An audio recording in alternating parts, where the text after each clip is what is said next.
ladies and gentlemen, I take this opportunity to stand here to represent the District Health Office of Arua. I'm called Paul Bishop Trileba. Right Honorable Speaker, I term your visit here as timely at the launch of this activity. And I think you resonate very well with the young people. Arua district is a district that is currently stressed because of social services. And a giving of this nature requires a hand clap for our honorable.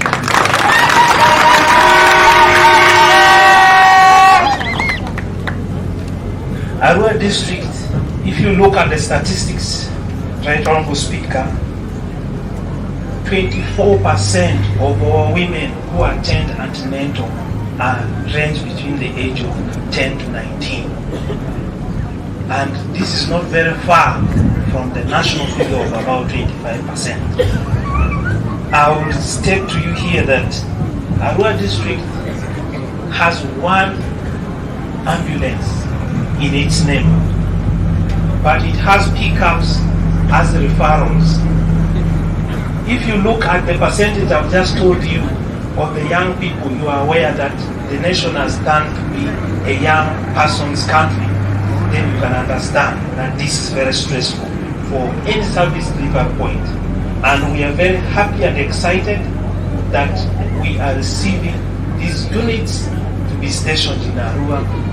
With the help of God, our prayers have been answered, and I would allude here that we would expect some of more contributions from other members of parliament to also give the good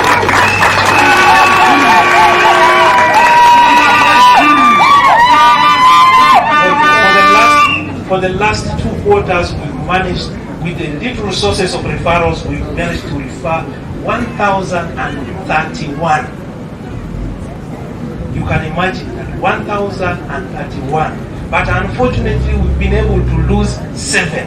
And these 7 are our sisters, our mothers, our daughters, that we pray their souls may rest in peace. Thank you very much for coming for this launch. We appreciate this, and I stand together with all the women, and you are aware that this member of parliament is also part of the young parliamentarians, and indeed this giving resonates with her way of thinking and the way of the society and the way of the health department. Madam Speaker, we have talked about this for a very long time. These ambulances are supposed to take us to the hospital. But in the hospital, we need good, reliable electricity. Whatever we are doing here to process, we need good, reliable electricity. West Nile is in darkness. Kindly support us to ensure that we get the national grid from Karuma, from Luyo to West Nile.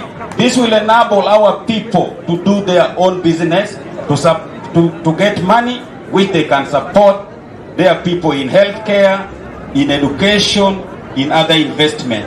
So our appeal to you, when you go back in your communication, we are appealing for roads and electricity. Those are the 2 things we want to see in West Nile before the next vote. That will help us a lot. Allow me to recognize there is a woman whom I met in Terego, deep down there. There is a sub-county called Olupi in Terego. The lady told me her story when she was coming to deliver, and unfortunately she lost her child. When I sat with her, she told me, Osoru, I trust you. There are people we have voted for. Nobody has ever returned. But if God blesses you one time, one day, don't give us this kitkidogo. Kitkidogo is the petty money we do give. Do for us something memorable, historical, that nobody will ever forget in the history of Arua. That came from a lady in Terego. She requested. Now, when she requested, this was not my manifesto, right, Honorable Speaker. My manifesto was strictly to do with training, women, skilling women and the youth. This came as a request from a woman. However, Right Honorable Speaker, when I was purchasing these ambulances, little did I know that there were taxes. You know, one of the challenges I faced was the URA.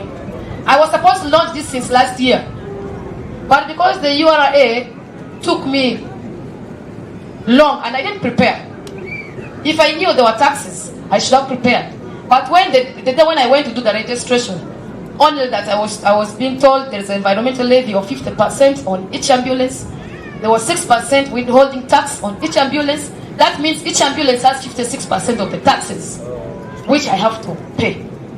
And I did that.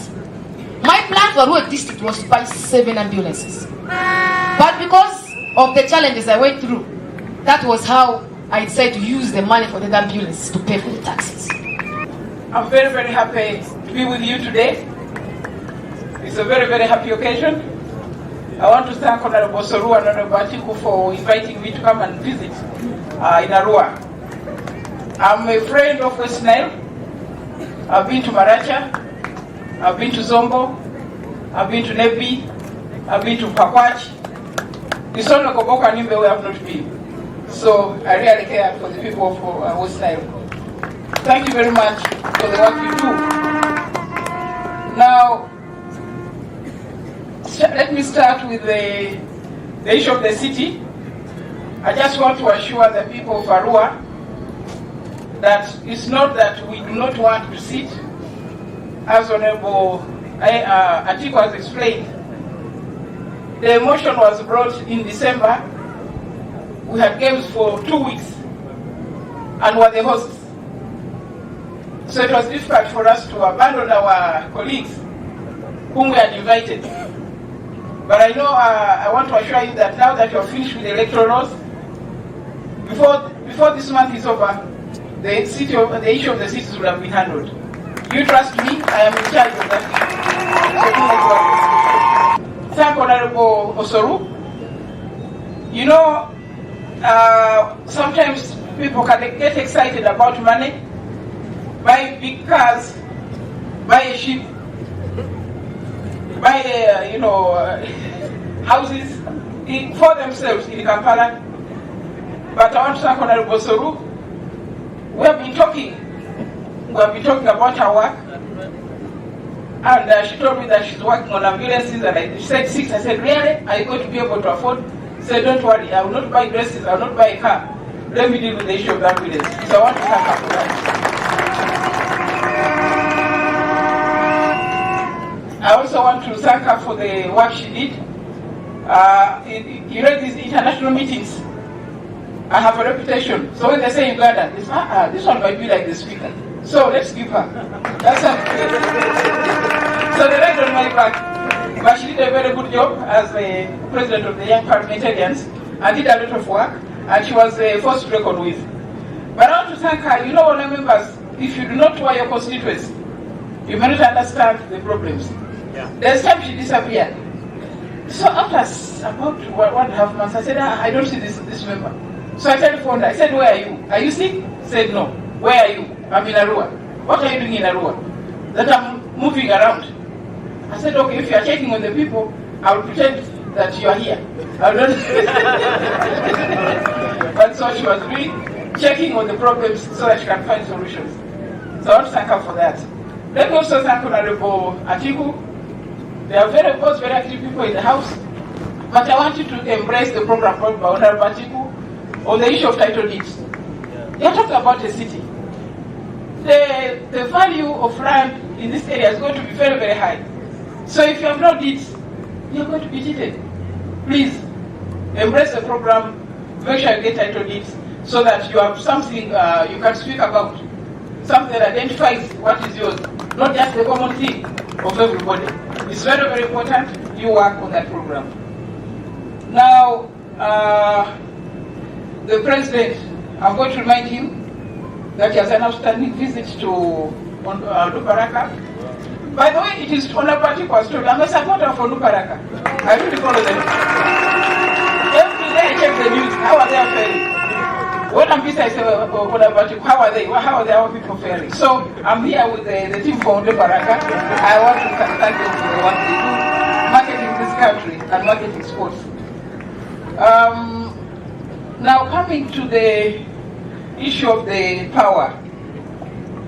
I've told the Prime Minister many times on the floor that the darkness in West Nile is a national scandal.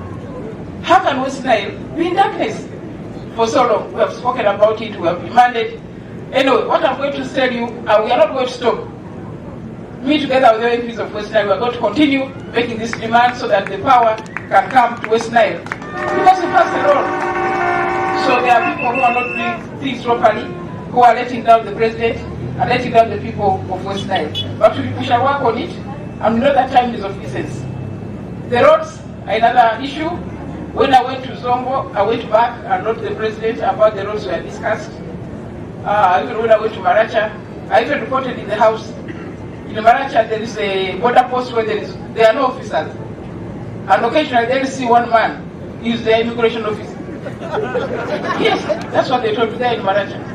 So it's a very serious issue. And even what you have told me today, we are going to emphasize again to make sure that something is done for our people. So the roads on our members, I've taken note of them. Tomorrow, on Monday, I'll write letters to the President and the Minister of Works, and then also for to meet with the President to see what else we can do for our people in West Nile. Now, Solidarity Summit. Some time back, I went to South Africa for a meeting at the Pan-African Parliament. We were discussing refugees, and I told them that this thing was fake. It was hyped. All the big names were here, but in the end, they did not even give what they promised. They don't give the money they promised. So it was just a PR exercise, an expense to the people of Uganda and the government. So, but one thing I can say, before that summit, we were here in Arua for parliamentary outreach. An opportunity to meet all the chairpersons and the leaders, and we discussed the special needs of the refugee hosting districts. And I went back and sat with the FAO man. I not at that time see Guterres, the Secretary General, but I sat and had breakfast with the FAO man, and I told him that you must put money first on our environment. You must give us money, not just food and tarpaulin. We want money to repair our roads, because the trucks that transport the food were not meant to carry this kind of, on this road there. These are our community roads and we need support. The second thing I told him, we need money for the environment. When the refugees stay here and cut our trees, this afternoon we were talking, when we were having lunch, members told me that there's a forest. Which forest is that? Which is gone? Bidi forest is finished. The refugees come without firewood, so they cut the forest. So that's the other point I raised with them, and I've continued to speak about it in all the international meetings, to say don't just bring food and kavera, you bring money for trees, money for roads, so that our people are not left disadvantaged. Now, I'm a supporter of local content, let me assure you. So this issue of supplies, on Tuesday you will hear, I'm going to talk about it in the House, and I'm going to write the Prime Minister that our people should get money, should get this business. Why should someone from another country supply when our people are here? So I'm going to speak about that one and also write about it, and members help us to get accountability. Now, the taxes. Honourable members, you know these taxes, sometimes we don't calculate well, because 50% of the cost is a lot. We must take a look at it. I know that we are going to be working on the finance bills. Please, members, keep that issue in mind. It's the prohibitive ambulance. Maybe a commercial vehicle, but ambulance is too expensive. I think there should be some exceptions. Let us look out for it and speak about it again on Tuesday when we are in the House. Finally, the coronavirus. I was happy when I landed in Arua. The young man quickly came to me, and first he sanitized my hands, then he checked me. I was very excited that it's happening here. But it's true, the borders are very porous. People are traveling from all over the world, entering the country. So again, we shall discuss it.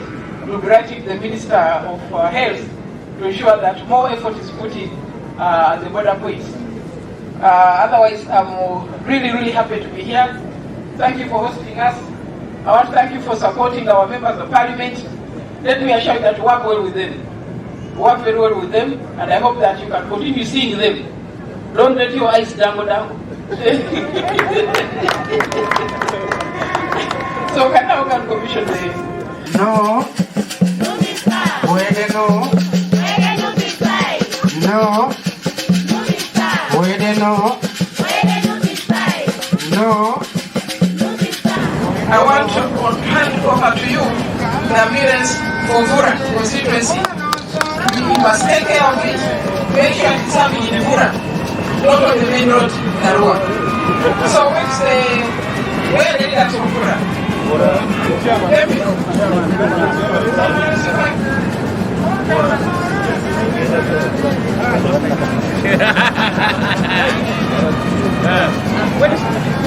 God is there.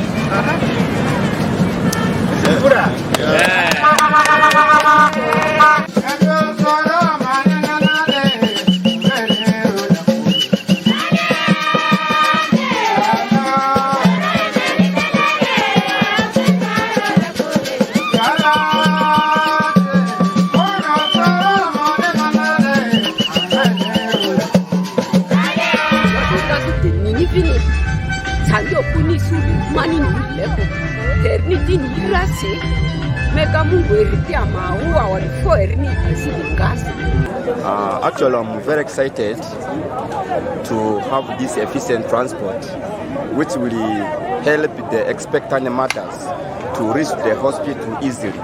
Otherwise, we have been suffering transporting women who are expectant to reach the to hospitals or health centers.